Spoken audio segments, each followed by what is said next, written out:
So good afternoon, ladies and gentlemen, wherever you have joined us from. And once again, we're extremely grateful for your company in today's joint webinar between Genghis Capital and the CISI, the Chartered Institute for Securities and Investment. And just to note, the CISI webinars are particularly designed towards the professional development and continued learning of practitioners within financial services. My name is Kemasha Gitao from the CISI, and I'll be your host for this webinar. And for today's topic, hot topic, we'll be taking a 360-degree look at the state of the bond market in Kenya and an outlook for what we expect to see over the rest of 2021. And the key questions we'll be asking ourselves today: what has been the performance of the key bond categories year to date? And what has been the general impact of COVID on the bond market? And what is the outlook for the rest of the year and the underlying drivers of this performance? And a host of other issues as well. And to bring out this key and critical learning objective, and to elaborate further on the topic at hand, we'll be joined by the Head of Research at Genghis Capital, Churchill Ogutu. Churchill is currently the Head of Research at Genghis Capital, and prior to this, he served in a number of leadership positions as Senior Financial Research Analyst at Orchid Capital Limited, Underwriter and Claims Officer at Chase Assurance, and had stints at Bitam and CFC Life as well. Churchill holds a bachelor's degree, Actuarial Science from the University of Nairobi, and is a CFA charter holder. Karibu Churchill. And I'm sure we'll benefit quite significantly from his insights. But before we begin, just quickly, just a bit of housekeeping. Now, all microphones of the audience have been muted, and you'll only be able to hear the panelists and the moderator. Now, at the bottom of the screen, if you look at the bottom, you'll see a set of buttons. Now, the most important button there is actually the Q&A button. So use that to type your questions or comments and submit, and we'll see it on our end. And as much as possible, let's try and make it this as interactive as possible, an interactive forum as possible, and address what it is that you want to know most. So we encourage you to keep those questions coming. We may not have enough time to go through all of them, but certainly we'll do what we can. And now, without further ado, I'll ask Churchill to start us off with a presentation, and I'll elaborate further on the current state of the bond markets and an outlook for the rest of the year. Churchill, the floor is yours. Thank you, Kemasha. Good afternoon, good morning, good evening from wherever you're joining us this session. So I'll dive straight into the presentation. Let me just share my screen.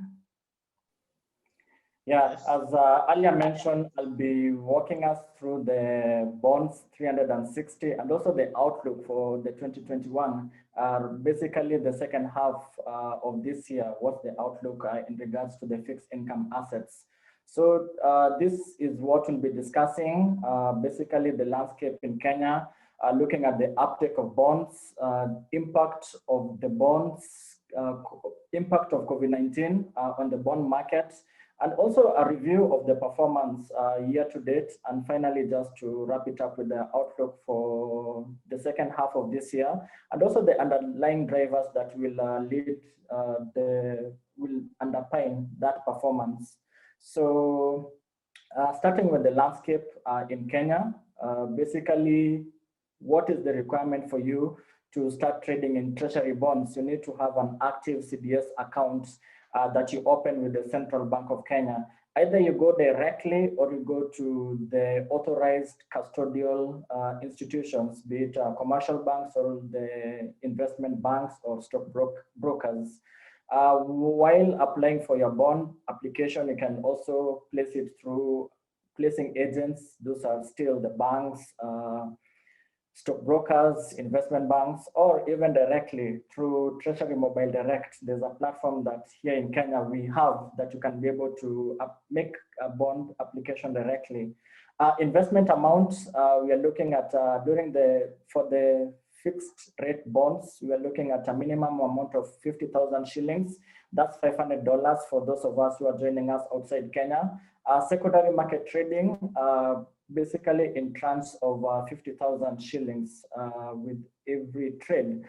For infrastructure bonds, we are looking at a minimum amount of 100,000 shillings to invest. That's $1,000 for your investment.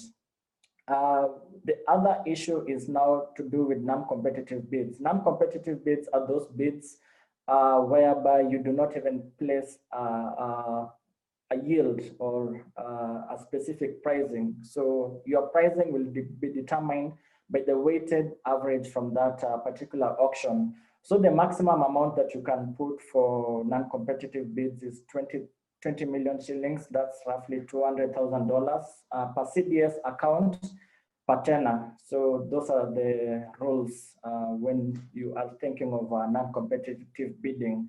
There's also withholding tax on the coupon rates. Ideally, with treasury bonds, they pay semi-annual coupons, and for each payment you'll be receiving, there's withholding tax on some of the bonds. So for bonds that are below 10 years, be it the government bonds, be it the fixed rate bonds, or be it the corporate bonds, there's a withholding tax that is applicable of 15%. If for those tenors at 10 years and above, there's an applicable withholding tax of 10%. The first one was 15%. Infrastructure bonds do not attract any withholding tax. This is as articulated under Section 51 of the Section 51 or Part 1 of the Finance First Schedule of the Income Tax Act. So basically, those are the exemptions that are not required, the income exemptions as per this particular act. So infrastructure bonds, that's what makes them quite attractive to investors because of this non-tax-free appeal for them. Getting on to other regulatory thresholds for fund managers, they are big holders of the domestic debts, mainly the bonds. So there are some regulations, investment regulations and policies that is provided by the Retirement Benefit Authority. So for listed corporate bonds, the maximum threshold in terms of their portfolio is 20%, is capped at 20%. For the listed government bonds, we are looking at up to a maximum of 90% of their portfolio that they can invest in listed government bonds.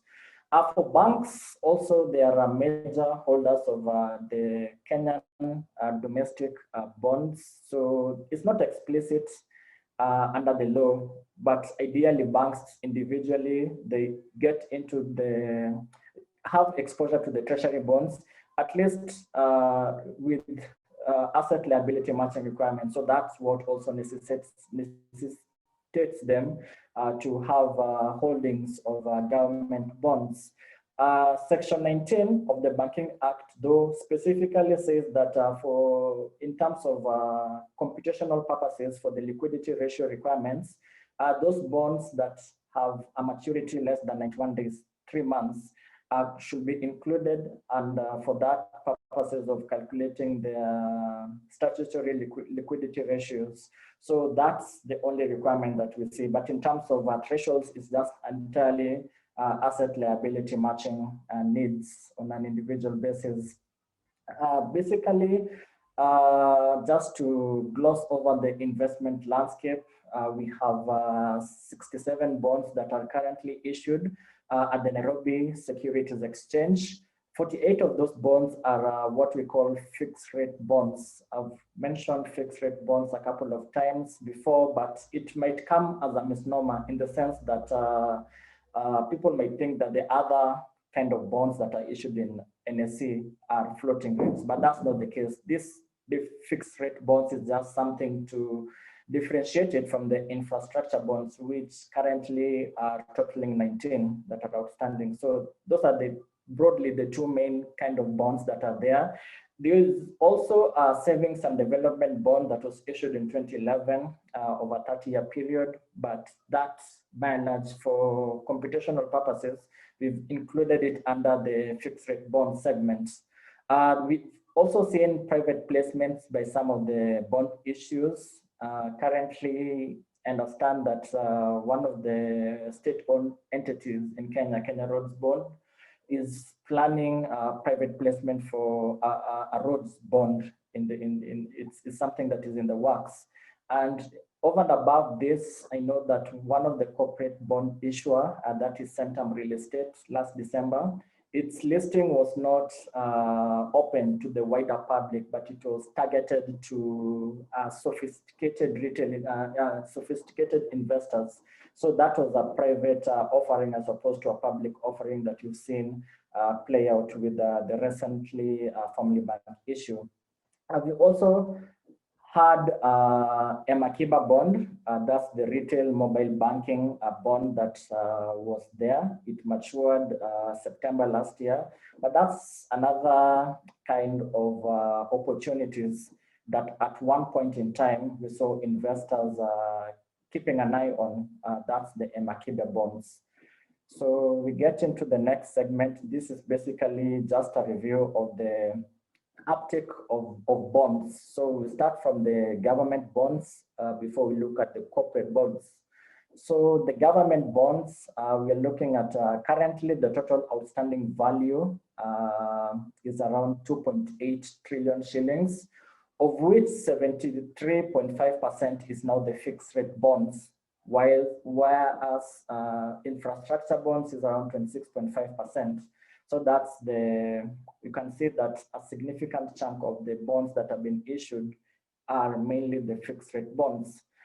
Basic and treasury bonds currently comprise of 78.7% of the total government securities.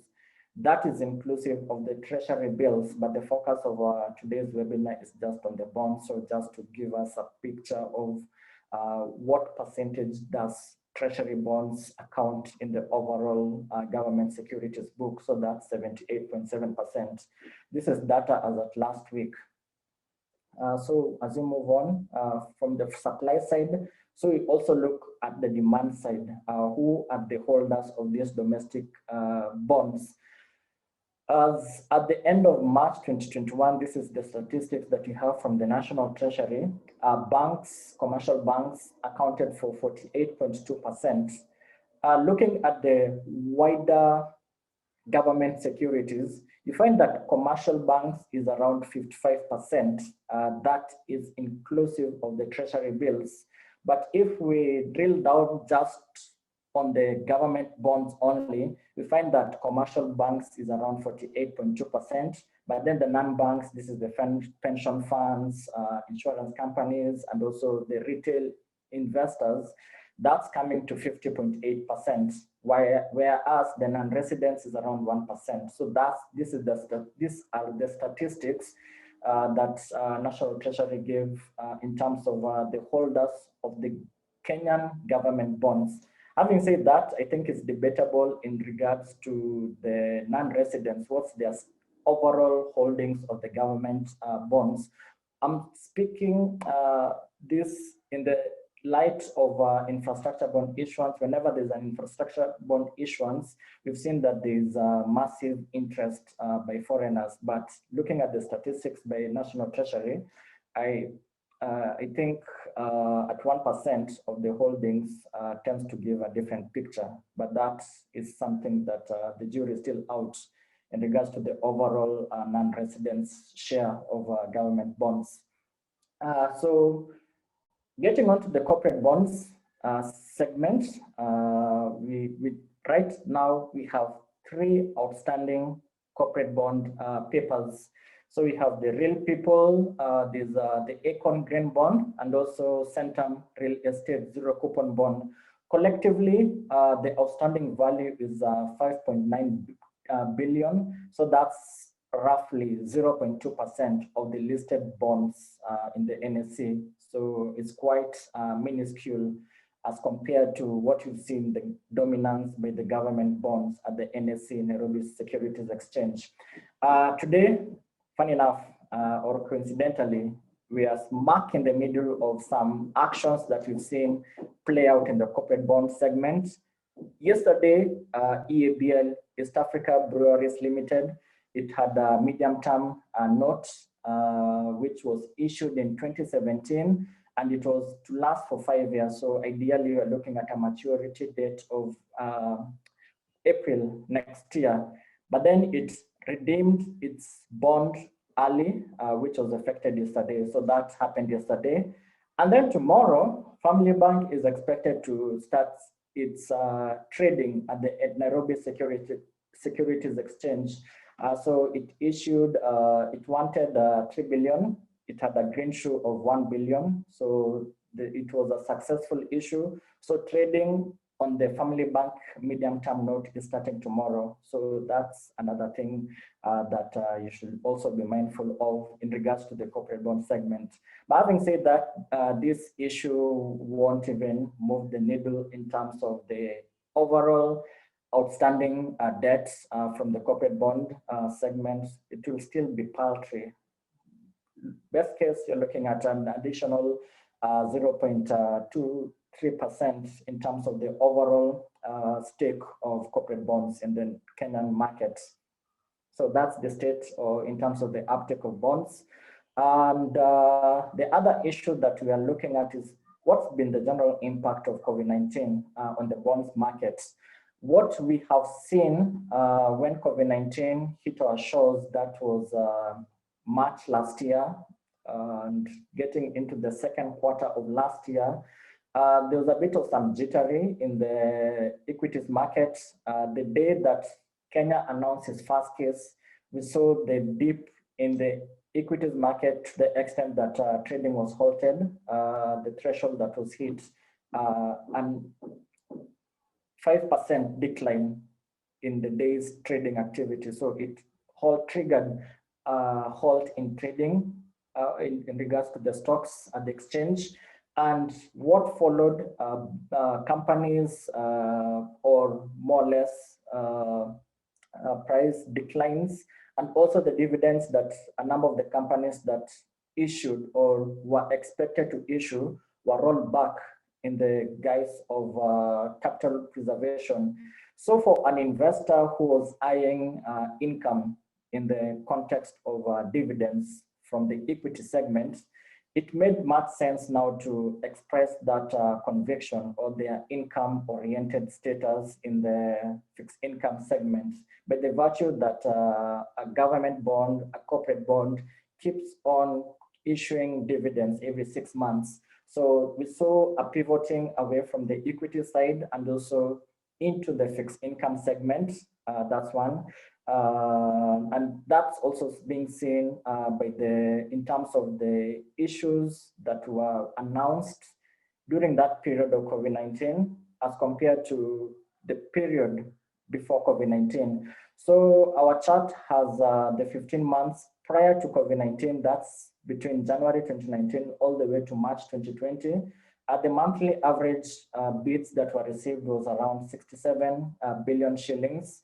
With what was accepted by the fiscal agent, this is the Central Bank of Kenya, being 45 billion shillings. But now, if we flip it to the COVID-19 period, the 15-month period between April last year all the way up until this month, we've seen that the monthly average bids received at the Treasury bonds auction has been 82.5 billion shillings, of which CBK has accepted 55.5 billion in terms of the average bids that have been put in. So it's just telling us that there's been massive interest in the fixed income within this COVID-19 context. Another issue that has also played out is that from the issues we've seen, as opposed to new issues being brought in the markets, what we have seen is the reopening of the FXD bonds. By FXD, I mean the bonds, which has been quite prevalent in the primary bond auctions. So because of the high liquidity or because of the interest by investors to get into the fixed income, from a government perspective, they took advantage of it now to reopen those bonds that were illiquid, or just to take opportunity of the prevailing circumstance from an investor's perspective, or the demand from investors. So we've seen those play out by those gray bars sticking out between around April last year all the way to this month. There's been massive reopening of bonds, And also, government has been able to issue longer tenor bonds in the primary auction. So that's also another advantage that the government has been able to tap within this COVID-19 environment.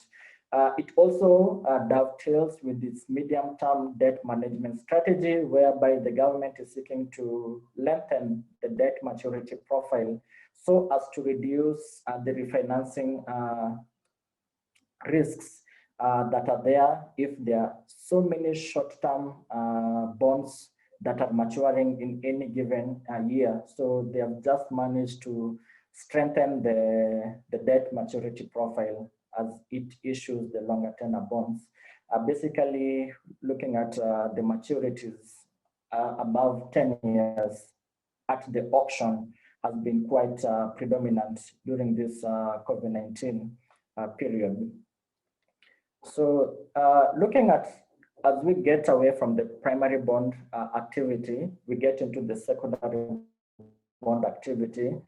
We've seen also that reflected in the last 15 months, whereby the monthly average of bonds that are traded is around 63 billion, higher than the 51 billion that was traded 15 months prior to COVID-19 period. So that's also bodes well with this forecast towards the fixed income during this COVID-19 period. So that is something that has been quite prevalent from where I'm sitting at. So before I get into the next stage, just to bring everyone on board. I know we are all practitioners, but perhaps different levels of understanding this fixed income. So just to bring these two principles out. The first one is this inverse relationship between bond yields and the bond prices, whereby I'm using a simple framework. Think of a bond that will give you, say, 10% in 1 year. And then you find that the yield is basically that coupon, the 10%, as a percentage of the price of the bond. So there are three different ways you can look at it. So assume that the price of the bond is 105 shillings. It is giving you a coupon of 10 shillings in 1 year. So if you work backwards, find that the yield is 9.5%, but the pricing, because it's above 100, is said to be premium. So you find that if the yield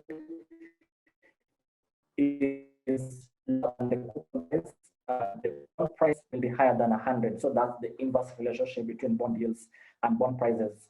From the examples that we have for if the price is 100, it's paying a coupon of 100. So the yield is 100 is 10%. If the price of the bond is 95 shillings, it's paying a coupon of 10 shillings in 1 year. So the yield is 10.5%. So that inverse relationship is all about, and it cuts across different maturities. I've just used a simple framework with the 1 year bond, if at all bonds are 1 year, but just to give you some broad perspective, perhaps for those of us who may not, who are not aware of this inverse relationship between yields and the bond prices. The second one, and the most important one that market participants keep an eye on, is this yield curve. Basically just curving the yields for each tenor, starting from all the way from the 1 year tenor up until the 25 years. So that's what is currently dominant at the NSE. So we find that the yield for, say, a 3-year paper is around 10%. So that is now charted all the way from 1 year all the way to 25 years. Having said that, specifically for the NSE yield curve, it plots the yields for the fixed rate bonds. For the infrastructure bonds, that one is separately, but for purposes of even benchmarking, the yields that are plotted by the NSE yield curve is now the FXD bond yields. So based on this, and you can see that our yield curve is somehow upward sloping.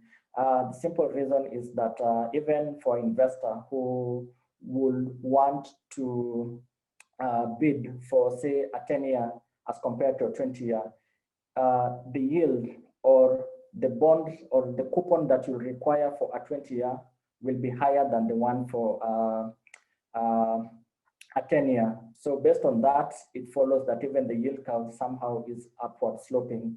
And that's usually the base scenario, whichever yield curve you look at, it's usually upward sloping.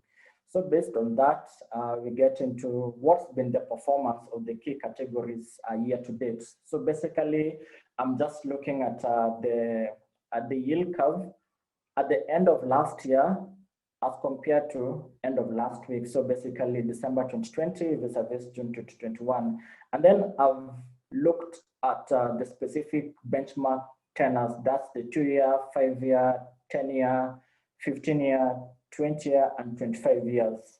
As a matter of comparison, I'm just saying all the way from our benchmark bonds 2 years all the way to 15, the yields have increased.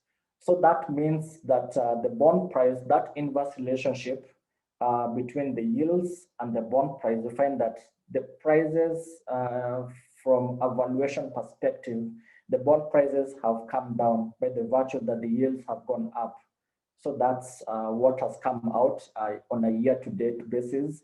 For 20-year, we've seen that the yield has also, actually this all our yields have gone up. Sorry about that. So what does that mean? It means that from either fundamental basis, looking at the economy, compared to December 2020 and right now, there's been some growth optimism in the country, whether illusory or it's something that is realistic. We've seen that has been has played out in the yields, whereby as the economy recovers, you find that now yield starts to be not as the bonds, they are not that appealing, or people are starting to price inflation in their yields expectations, and that has a negative impact in the pricing of the bond. So ideally, that's what just looking at the yield curve currently is what is playing out, that the market is more or less pricing the recovery in this year as compared to end of last year's. So the other thing on the benchmark index for the bonds, that the FTSE NSE Kenya bond index has increased by 4.6% on a year-to-date basis. So this is from Bloomberg. So having said that, what is our expectations? What is our outlook for the second half of this year? Second half start beginning on Thursday. So a number of things that investors are keeping an eye on, or practitioners are quite alive to. The first one are things to do with the macroeconomic fundamentals. Spoke about growth earlier on. So how is 2021 real GDP growth or nominal GDP growth expected to be as compared to, say, 2020 GDP growth? Right now, I think we are in a tricky situation, tricky in the sense that we still don't have the actual numbers for 2020 growth. So it tends to be a bit difficult even to have some projections for 2021 growth in light of the fact that 2020 growth acts as the baseline. So, but having said that, expectations, what are you expecting, or what is the market expecting as the growth for the year? So that's, and because of that, if expectation is that the growth will be better than last year, that feeds into, say, the earnings growth for equities. And then you see a bit of some portfolio shifts back to equities. And based on that, you see that the yields on bonds starts going up. So that's some of the overarching expectations. From our view, we still expect that growth will still be looking initially at the start of the year at around 5%. That's basically the base effects that are kicking in this year as compared to last year. In as much as we don't know the numbers, but you know that last year was not a positive number compared to the pre-COVID-19 level growth. So that's something that can play out. Secondly, inflation expectations. Right now, the inflation numbers for June should be out tomorrow, but as at the end of last month, we were looking at 5.9%, so thereabouts. So going forward to the second half, our expectations, will we see inflation surpassing even the target that has been given by the CBK, that's 7.5%. From our view, we don't think that that will happen. We'll still see it being contained within the 2.5% to 7.5% band. So from investor who is looking at the fixed income assets class or the treasury bonds, you may not want to have premium, at least to capture these higher inflation expectations. You just want to have it a bit moderate. So that's another thing that I think will play out for the second half period. The other thing which is now related to the issues is the fiscal policy developments. We know that every financial year, the government has its domestic borrowing level. For the next financial year, we're looking at 659 billion shillings. That's an increase of from 543 billion shillings in the current financial year that is coming to an end. So ordinarily, if I look at it from that face value, that we have an increase in the order of 120 billion, 120 billion thereabout in terms of domestic borrowing requirements in the next financial year. So ordinarily, that to me means that the government will be quite aggressive with its borrowing, and that should lead to rates or yields going up. But that may not necessarily play out. There are a number of nuances that come into play. But from a theoretically based framework, that higher level of domestic borrowing, in as much as over and above the fact that it's crowding out private sector lending, it also has detrimental impacts even in the domestic, in the bond yields.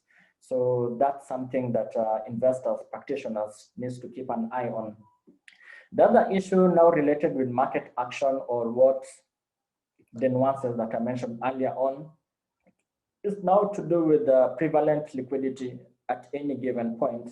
If there's higher liquidity, for instance, what we have seen play out between the months of May all the way towards end of June, and there's been massive liquidity in the banking system or in the system, and that we've seen that on a daily basis, the government has been coming to mop up the excess liquidity.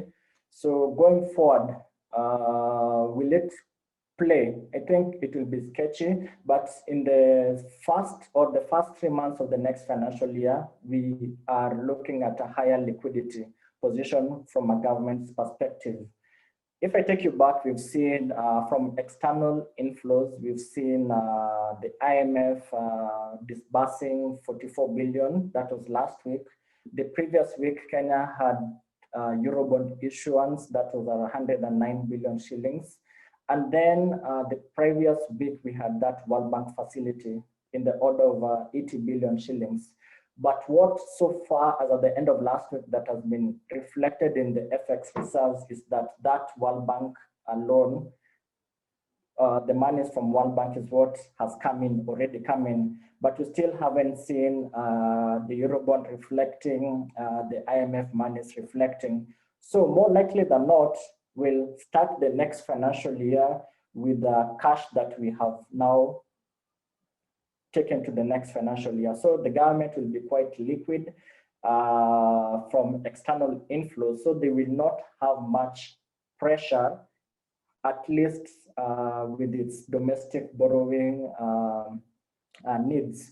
So in that scenario, you'll find that the government or through the CBK will issue the longer tenor papers as opposed to the shorter ender papers, at least because they are in a high liquid situation. So that's our view as we start the next financial year, and which we think will dominate in the first half or the third quarter as we get into the fourth quarter. Other issues that we think will be dominant is the World Bank conditions. There are a number of conditions that are set up by the World Bank when it disbursed this $750 million loan. To be specific, there are four conditions, but the first one was now things to do with debt reforms. One of the conditions. So what World Bank ideally emphasized on is now things to do with transparency in the domestic debt market, things to do with even ensuring that there's opacity or publishing of auction rules, but that was published at the start of this year by the Central Bank of Kenya. So just to bring up those kind of issues to the fore, at least to ensure that there's some reforms to the overall domestic debt. So we think that because the World Bank, this loan is the first of the second, if they are not achieved in the next 12 months, they have to be achieved in the next 24 months. So the debt reforms that have been mentioned in the World Bank, attached to the World Bank loan, have to be adhered to. The other one is now corporate bond segment. As I mentioned earlier on, it had dried up 0.2% in terms of total outstanding debts. So it had really dried up. But having said that, there's some green shoots of life. We saw the issue of Family Bank corporate bond last week. And then Kenya Mortgage Refinancing Corporation is also expected to issue a corporate bond in the next quarter. So that will also give some confidence to this specific segment of the corporate of the bond segment, the corporate bond. In addition to that, I also think that Laikipia County at some point toyed with the idea of issuing a county bond, or what's commonly known as municipal bond for people who are joining us outside Kenya. They are looking at around 1.4 billion shillings. So that also will be other market developments that investors just to keep an eye on. Lastly, it's a bit of operational here. This definition of what is an infrastructure bond in the Finance Bill 2021. But ideally, what we have seen in the prospectus of infrastructure bonds, or mostly in prospectus, is that the government wants to raise X amount of monies. This X amount of monies is going towards infrastructural projects in a particular financial year. But what are the specifics?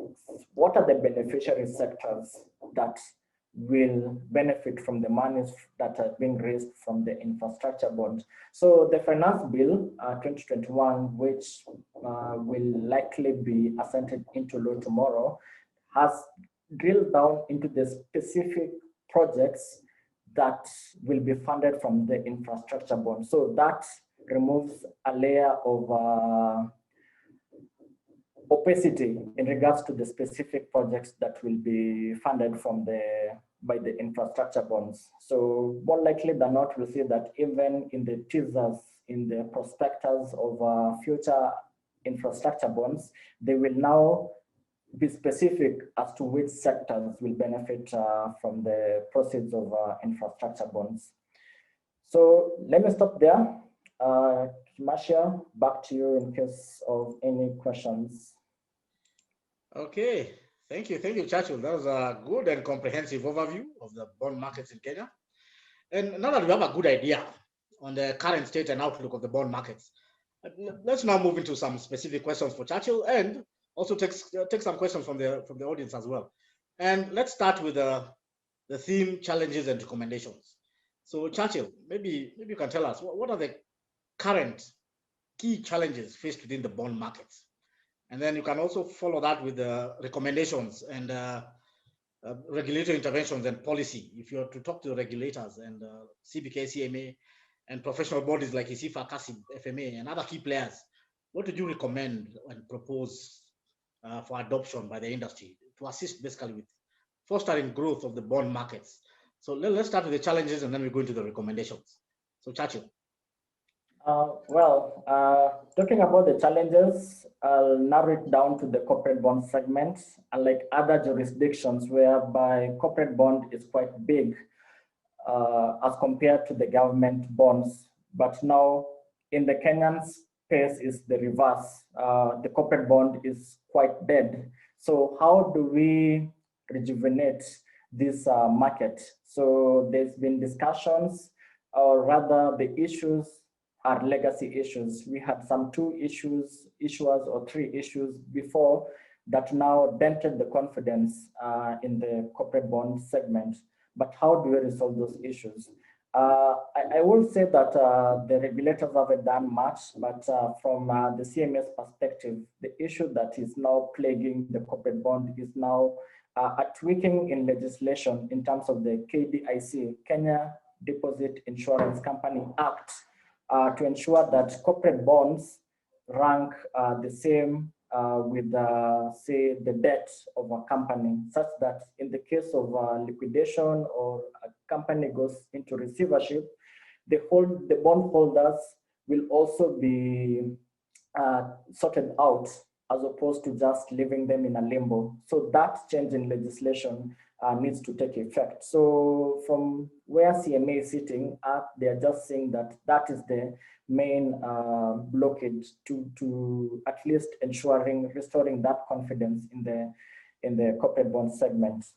Having said that, I think by and large, we've seen some repeat issuers in the corporate bond, even after that debacle that happened between 2015 and 2016. We've seen Econ Green Bond issue, but that was majorly because of a guarantee that was attached to it.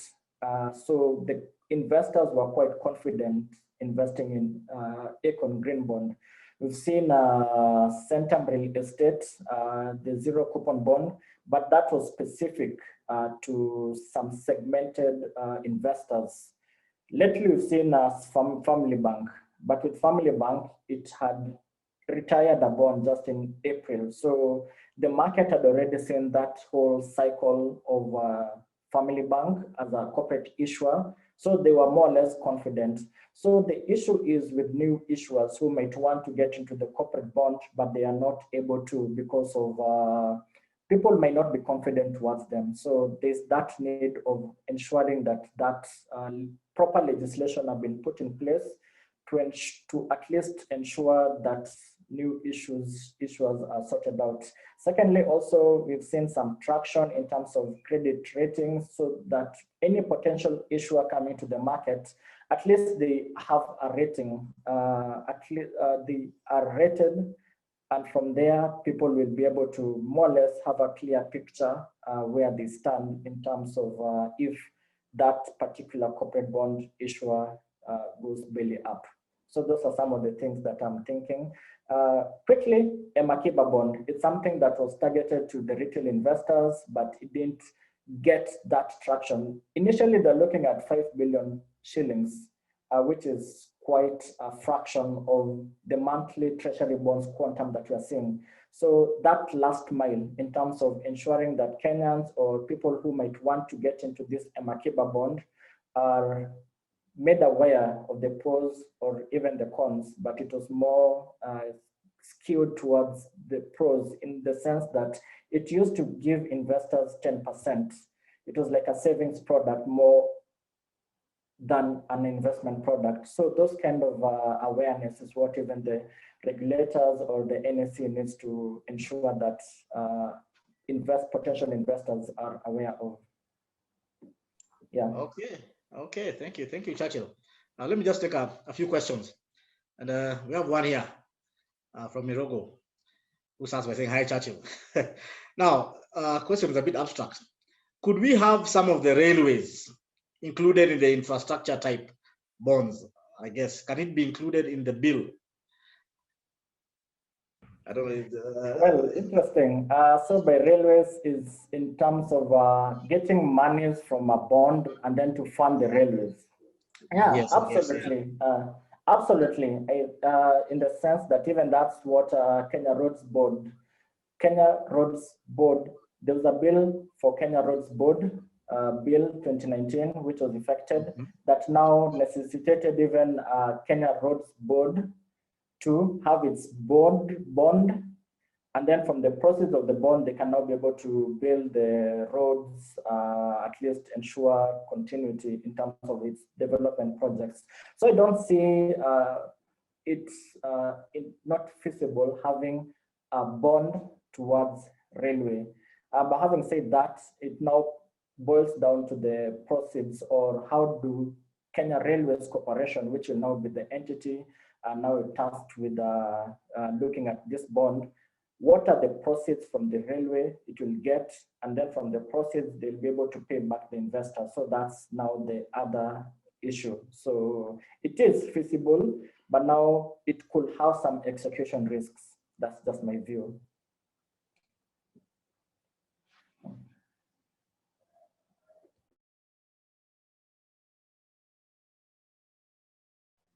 Oh, you're on mute. You're on mute. No, I was saying, Irogo, I hope your question has been answered. Now, let's go. Second question from George. A bit of a long question, more like a complaint than a question. Aren't the reopenings meddling with trading at the secondary market? Why would you issue a paper in February or March, have people get in mostly at the secondary market trading, then reopen the bond a few months later? Investors who are taking positions ready to trade get caught up. Yes, I broadly agree with George's sentiments. The reopenings tends to distort even the price action. And specifically, there was a bond that was issued, if I'm not wrong, it was around March.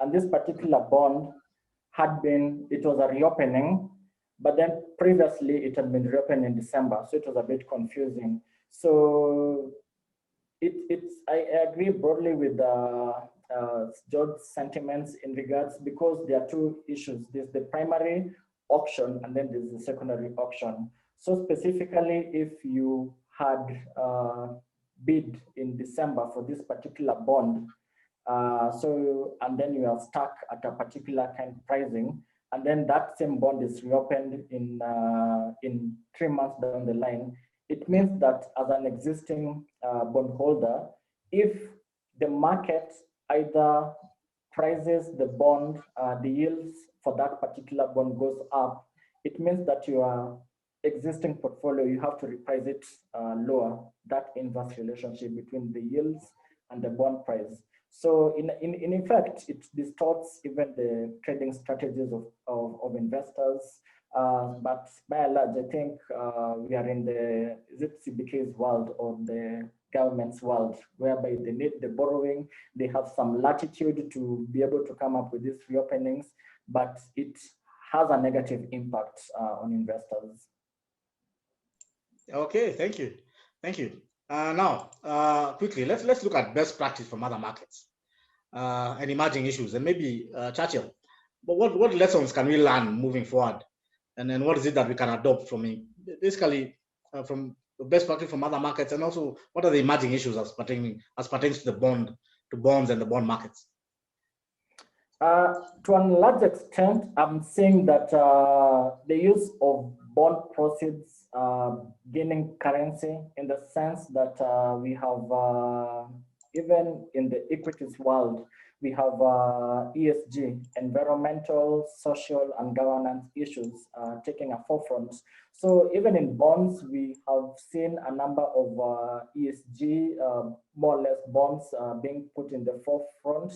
Ghana recently issued a Eurobond, a social bond, at least targeted towards the health sector, education sector. So it was more specific, and that bodes well within this whole ESG conversation that people are having. So that's something that even the Kenyan government can be able to run with.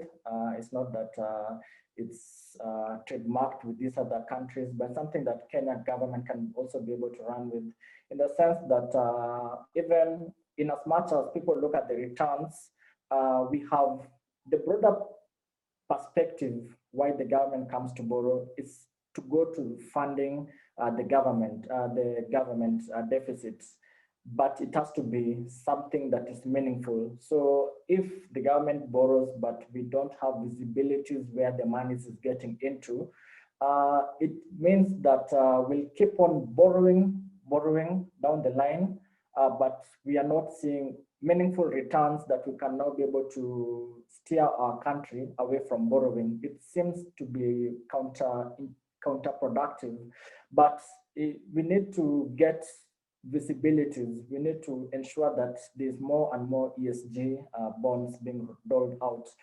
So this, I was quite supportive of this particular definition of infrastructure bond in the finance bill. So at least you're saying specific. So that's a first step. But we need to get to a giant leap whereby we are funding meaningful projects, not just writing a blank check in terms of borrowing. Yeah, so that's one of the things that the government needs to adopt, look at what other countries are doing, and also can be able to similarly employ locally.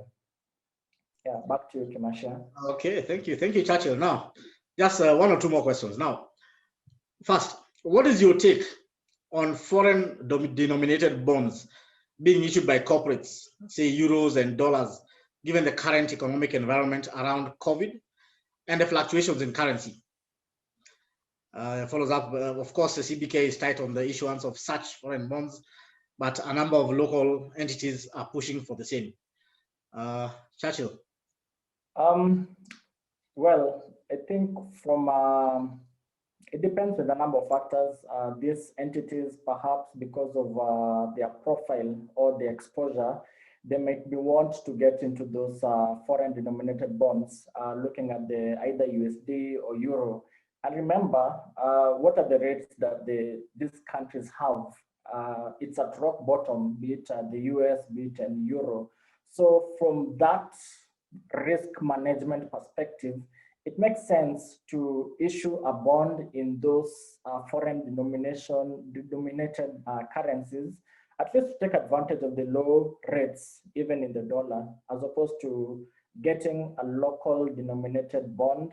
You pay, say, north of 10%, and then perhaps you want to fund something in hard currencies, so you need to convert it back to the necessary hard currency. But at least just having foreign currency denominated bonds, it smoothens out some of the risks that some of these entities are having. So I will not even comment what the regulator is saying about it, but from a risk management perspective, I think those companies are just trying to take advantage of the low record rates that we are seeing in the US and in the Euro, locking it up right now before the rates go up, because at some point these rates will ratchet up, and then they'll perhaps be paying more exorbitant. So I think they're just taking advantage of the current environment. Yeah, okay, thank you. And maybe one or two other questions. Let's go back to a bit of basics. Now, how can a self-help group start investing in fixed income? Maybe just a brief. Yeah. Yes. The way an individual investor can be able to get into the fixed income, by fixed income, I can collectively talk about treasury bills or treasury bonds, but ideally you need to have a CDS account. So the same route that an individual will go get that CDS account, be it directly through the Central Bank of Kenya or other authorized custodial institutions. So even that's the same route that the self-help group will have to. So the group has to first have a CDS account with the Central Bank of Kenya. And then after that, just look at the opportunities that are there. On a weekly basis, there's the treasury bills that are up for sale. If you really want to get into the treasury bills and you have an amount lower than 20 million, you just put in a non-competitive bid, whereby you just put in your amount of monies that you would like to invest into for treasury bills is at least a minimum of 100,000, and then you will be able to get that treasury bill at the weighted average as per the auctions. Auctions results usually come out every Thursday without fail. So that's something that they'll be able to look out for. For treasury bonds, if it is the FXD rates, minimum amount is 50,000. If it's the infrastructure bonds, that's 100,000 minimum investment, and they are out on a monthly basis. Currently, we have an ongoing tap sale, which is expected to come to an end by Thursday, 2 days from now. And then we are expecting July primary bond to be issued. So those are on a monthly basis, there's usually a treasury bond that is up for sale that the investor could look out for, or also look at the opportunities in the secondary market. Yeah. Okay, thank you, Churchill. Merita, I hope your question has been answered. Now let's, in the essence of time, let's have some closing remarks, Churchill. Give us some closing remarks about the topic at hand. Well, it's quite interesting in the sense that we've seen heightened interest in the treasury bonds market in the wider fixed income space in the current environment, as more and more people were concerned about COVID-19. So with fixed income assets, you see that more and more investors are able to express those concerns because fixed income gives you guaranteed income. I know that right now, people are quite worried about segments of investments that have come out in the flare of late, but at least with the government securities, at least there are better bets in the current environment. Of course, talked about corporate bond segment. We are hopeful that there could be a bit of some renewed interest in the coming days. But having said that, there's still some need of having legislative proposals or legislations or regulation, at least to boost uptake for corporate bonds. We are still below 0.2%. That's way, way below. But at least if you can have government bonds as a proportion or a split of government bonds to corporate bonds, say at 60 or even 80% to 20%, that will be a plus in the market. So those are some of the things that we are keeping an eye on in the wider market. Of course, there are some other debt reforms that will play out based on these loans that we've picked, that we could be able to see renewed interest in the market. So it's really exciting times right now. I'm just happy to be part and parcel, at least to ensure that investors, practitioners are aware of the opportunities in this space. Okay, thank you. In fact, just before we close, let's have just one quick question, which I thought is quite pertinent. How can liquidity in the bond market be improved to include a lot more retail investors? How can liquidity in the bond market be improved? Interesting question. In the sense that the holders of domestic bonds, some of them, they have they look at holding it long term. Think of pensions, think of insurance companies, and then banks, they just come in for short term. And then the quantum that these institutional clients at least trade on in any given day, looking at upwards of 50 million. So obviously it knocks out a number of retail clients.